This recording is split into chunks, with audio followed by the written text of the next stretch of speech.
നമസ്കാരം. ഒരു ഏകീകൃതമായിട്ടുള്ള വ്യക്തിത്വം, ഒരു യൂണിഫൈഡ് പേഴ്സണാലിറ്റി, ആ തലത്തിൽ നിന്നും നമുക്ക് ജാഗ്രത അവസ്ഥയിൽ പ്രവർത്തിക്കാൻ സാധിക്കുകയാണെങ്കിൽ നമ്മുടെ പ്രവൃത്തികളെല്ലാം പെർഫെക്ഷൻ ഉണ്ടാവും. നമ്മുടെ പ്രവൃത്തികളിലെല്ലാം നമുക്ക് ആനന്ദത്തോടു കൂടിയിട്ട് പങ്കെടുക്കാൻ സാധിക്കും. പ്രവൃത്തികളിൽ പങ്കെടുക്കുമ്പോൾ തന്നെ നമ്മൾ ശാന്തമായിട്ട് സന്തോഷത്തോടു കൂടിയാണ് ഏർപ്പെടുക.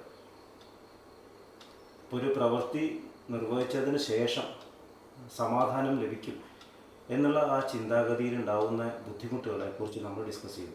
കാരണം നമ്മുടെ ഉള്ളിലുള്ള പലതരത്തിലുള്ള പേഴ്സണാലിറ്റീസ്, മൾട്ടിപ്പിൾ പേഴ്സണാലിറ്റീസ്, അത് പ്രവർത്തിക്കുന്നതുകൊണ്ട് എല്ലാ പേഴ്സണാലിറ്റീസിനെയും നമുക്ക് ഒരുപോലെ സന്തോഷിപ്പിക്കാൻ സാധിക്കില്ല. ഈ ഏകീകൃതമായിട്ടുള്ള പേഴ്സണാലിറ്റിയിൽ, യൂണിഫൈഡ് പേഴ്സണാലിറ്റിയിൽ നമ്മൾ എങ്ങനെ എത്തിച്ചേരും, അത് നമ്മൾ ചിന്തിക്കേണ്ട കാര്യമാണ്. യഥാർത്ഥത്തിൽ നമ്മൾ ഈ യൂണിഫൈഡ് പേഴ്സണാലിറ്റി നമ്മുടെ ഉള്ളിൽ തന്നെ ഉണ്ട്. അത് നമ്മൾ എല്ലാ ദിവസവും ആ തലത്തിൽ എത്തിച്ചേരുന്നുണ്ട്. അത്ഭുതം തോന്നുന്നുണ്ടാവില്ലേ? നമ്മൾ ജാഗ്രത അവസ്ഥയിലെ പ്രവൃത്തികൾക്ക് ശേഷം ഉറക്കത്തിലേക്ക് പ്രവേശിക്കുമ്പോൾ ആഴത്തിലുള്ള ഉറക്കം, സുഷുപ്തി അവസ്ഥയിൽ എത്തിച്ചേരുകയാണ് എന്ന് ആലോചിച്ചു. അവിടെ ചിന്തകളില്ല, അവിടെ ഞാനെന്നുള്ള ഭാവമില്ല. നമുക്ക് ഏറ്റവും അധികം റിഫ്രഷ്മെൻറ്റും സമാധാനവും സന്തോഷവും ലഭിക്കുന്നത് ആഴത്തിലുള്ള ഒരു ഉറക്കം ലഭിക്കുമ്പോഴാണ്, സുഷുപ്തി ലഭിക്കുമ്പോഴാണ്. വേറെ എന്ത് നൽകിയാലും ഉറക്കം കിട്ടിയില്ലെങ്കിൽ ഒരു മനുഷ്യനാകെ വിഷമവും. ഇപ്പം ഈ കാലത്ത് തിരക്ക് പിടിച്ചിട്ടുള്ള ജീവിതത്തിൽ ഉറക്കം ലഭിക്കാതെ സ്ലീപ്പിംഗ് പിൽസ് കഴിക്കുന്ന ആൾക്കാരുടെ നമ്പർ കൂടിക്കൊണ്ടിരിക്കുകയാണ്. ഉറക്കം കിട്ടുന്നില്ല.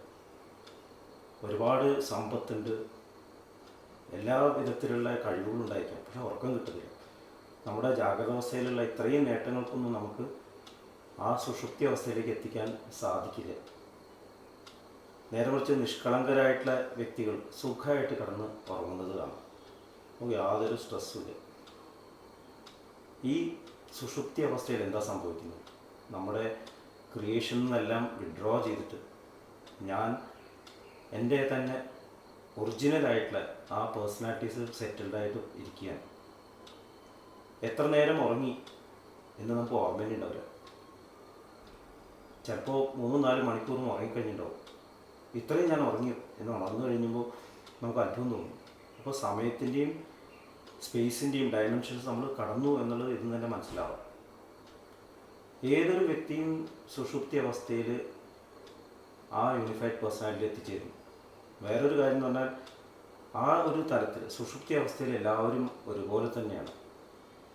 രാജാവായാലും ധർമ്മക്കാരനായാലും പാവപ്പെട്ടവനായാലും പൈസക്കാരനായാലും വിദ്യാസമ്പന്നനായാലും വിദ്യാഭ്യാസം ഇല്ലാത്ത ആൾക്കാരായാലും എല്ലാവരും സുഷുപ്തി അവസ്ഥയിൽ ഒരേപോലെയാണ്. ഒരു വ്യത്യാസമില്ല. നമുക്ക് മനസ്സിലാവില്ല. കുറേ ആൾക്കാർ ഇങ്ങനെ വരിയിൽ കിടക്കുകയാണെന്ന് വിചാരിക്കും. ഡ്രസ്സിൽ യാതൊരു വ്യത്യാസമില്ല. ഇതിലേതാണ് പൈസക്കാരൻ ഏതാണ് പാവപ്പെട്ടവൻ മനസ്സിലാവില്ല. ഇവർ ജീവിതത്തിലുള്ള നേട്ടങ്ങൾക്കൊന്നും അവിടെ യാതൊരു വിധത്തിലുള്ള റോളുമില്ല. അപ്പോൾ ആ ഒരു ശാന്തത നമുക്ക് ഏറ്റവും അധികം റിഫ്രഷ്മെൻറ്റ് നൽകുന്നു എന്ന് മോഡേൺ സയൻസും തെളിയിച്ചിരിക്കുകയാണ്.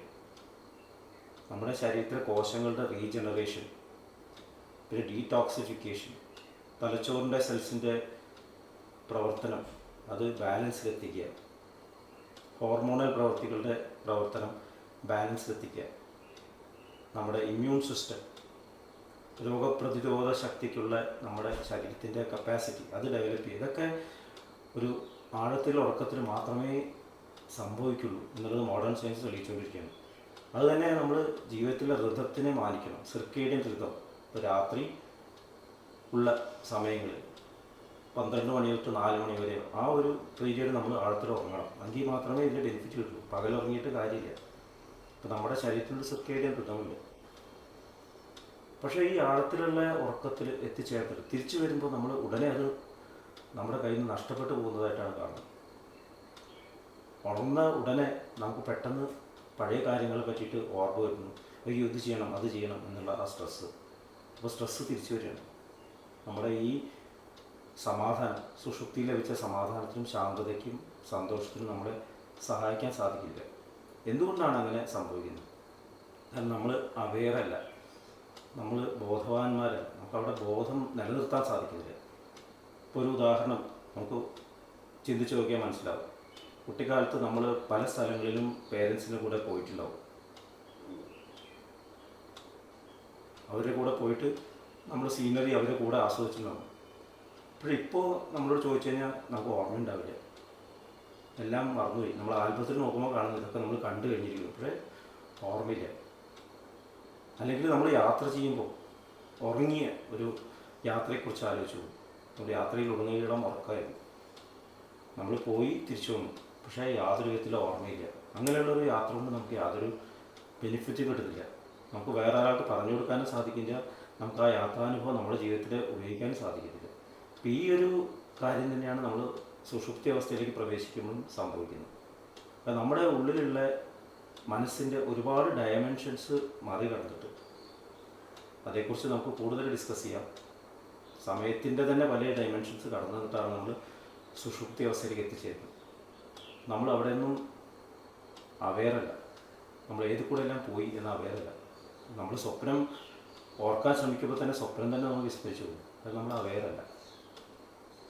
അപ്പോൾ നമ്മൾ എവിടെ എത്തി എന്നുള്ള അവെയർനെസ് നമുക്ക് നിലനിർത്താൻ സാധിക്കുകയാണെങ്കിൽ, ആ സുഷുപ്തി അവസ്ഥയിൽ അവെയർനെസ് നമുക്ക് നിലനിർത്താൻ സാധിക്കുകയാണെങ്കിൽ നമുക്കത് ജീവിതത്തിൻ്റെ ഭാഗമാക്കാൻ സാധിക്കില്ലേ? നമുക്ക് ചിന്തിക്കേണ്ട കാര്യമാണ്. അവെയർനെസ് ഇൻ സുഷുപ്തി, സഹജമാർഗത്തിൻ്റെ ആദിഗുരുവായിട്ടുള്ള ലാലാജി മഹാരാജ് പറഞ്ഞിട്ടുള്ള കാര്യമാണ്. അവെയർനെസ് ഇൻ സുഷുപ്തി, അത് നമുക്ക് നിലനിർത്താൻ സാധിക്കുകയാണെങ്കിൽ നമുക്ക് ജീവിതത്തിൽ ആ യൂണിഫൈഡ് പേഴ്സണാലിറ്റിയെ കൊണ്ടുവരാൻ സാധിക്കും. അത് ക്രമേണ എക്സ്പാൻഡ് ചെയ്തിട്ട് എല്ലാ തുറകളിലും ആ ഒരു ശാന്തത കൊണ്ടുവരാൻ നമുക്ക് സാധിക്കണം.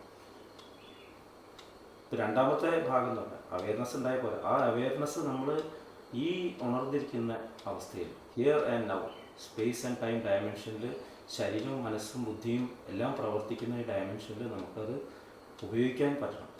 അപ്പോൾ അവെയർനെസ്സോടുകൂടി പ്രവർത്തിക്കുക, അവെയർനെസ് ഉണ്ടായ പോലെ അവെയർനെസ്സോടുകൂടി പ്രവർത്തിക്കുക. ഇപ്പോൾ നമ്മളൊരു ഫംഗ്ഷന് പോവുകയാണെങ്കിൽ നമ്മുടെ തറവാടിനെ റെപ്രസെൻ്റ് ചെയ്താണ് പോകുന്നത് വെച്ചാൽ നമ്മൾ തറവാടിൻ്റെ പ്രാധാന്യത്തെക്കുറിച്ച് ഓർക്കുന്നു. നമ്മളവിടെ പെരുമാറുമ്പോൾ നമ്മളത് ഓർത്തോട്ടാണ് ചെയ്യുക. എൻ്റെ ഫാമിലിക്കും എൻ്റെ പേരൻസിനും ഒരു ചീത്തപ്പേര് വരരുത്, ആ ഒരു ബോധം നമുക്കുണ്ടാവും. ആ ബോധമില്ലാതെ നമ്മൾ സംസാരിക്കുമ്പോൾ നമ്മളോട് തന്നെ ആൾക്കാർ നിന്ന് തന്നെടാ ബോധമില്ലാതെ സംസാരിക്കും, നീ ആരാണെന്ന് നിനക്ക് ഓർമ്മയുണ്ടോ? ഒരു ഡോക്ടർ പേഷ്യൻറ്റിനോട് സംസാരിക്കുമ്പോൾ ഡോക്ടർ അവെയറാണോ ഞാൻ ഡോക്ടറാണ്, എങ്കിൽ മാത്രമേ പേഷ്യൻറ്റിനെ ഹെൽപ്പ് ചെയ്യാൻ സാധിക്കുള്ളൂ. പേഷ്യൻ്റെ കൂടെ ഡോക്ടർ ടെൻഷൻ അടിക്കാൻ പറയാൻ സ്ട്രെസ്സിൽ വന്നാലും സഹായിക്കാൻ സാധിക്കില്ല. എല്ലാ ജോലിയിലും അങ്ങനെയാണ്, അവരവർ ജോലിയിൽ അവെയറാണ്. മാനസിക രോഗം വന്നവരോ അല്ലെങ്കിൽ അൽഷിമേഴ്സ് ഡിസീസ് വന്നവരോ എത്ര പണ്ഡിതന്മാരാണെങ്കിലും ജോലിയിൽ അതുകൊണ്ട് യാതൊരു ഉപയോഗമില്ല. അപ്പോൾ ഈ ഒരു സ്ഥിതിയാണ് നമുക്കും വരുന്നത്. നമുക്ക് അവെയർനെസ് ഉണ്ടാവണം, ആ അവെയർനെസ് നിന്നുകൊണ്ട് നമ്മുടെ ജീവിതത്തിൽ നമുക്ക് പ്രവർത്തിക്കാനും സാധിക്കും. അപ്പോൾ ആ പ്രവൃത്തി, അവെയർനെസ്സോടുകൂടിയുള്ള ആ പ്രവൃത്തി, അതാണ് നമ്മുടെ ജീവിതത്തിൻ്റെ യഥാർത്ഥ പാത. നമ്മുടെ ഉള്ളിലുള്ള എപ്പോഴും നമുക്ക് ലഭിക്കാൻ, നമുക്ക് അത് വളരെ ഈസിയായിട്ട് ലഭിക്കാൻ പറ്റുന്ന ഒരു സ്റ്റേറ്റാണ് സുഷുപ്തിയിൽ നമുക്ക് കാണിച്ചു തരുന്നത്. അത് നമുക്ക് യൂട്ടിലൈസ് ചെയ്യാൻ സാധിക്കണം.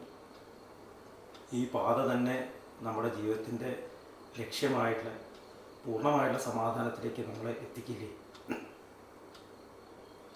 ഇതേക്കുറിച്ചൊന്ന് ഇൻട്രോസ്പെക്റ്റ് ചെയ്യൂ. അടുത്ത സെഷനിൽ വീണ്ടും കണ്ടുമുട്ടാം. നന്ദി, നമസ്കാരം.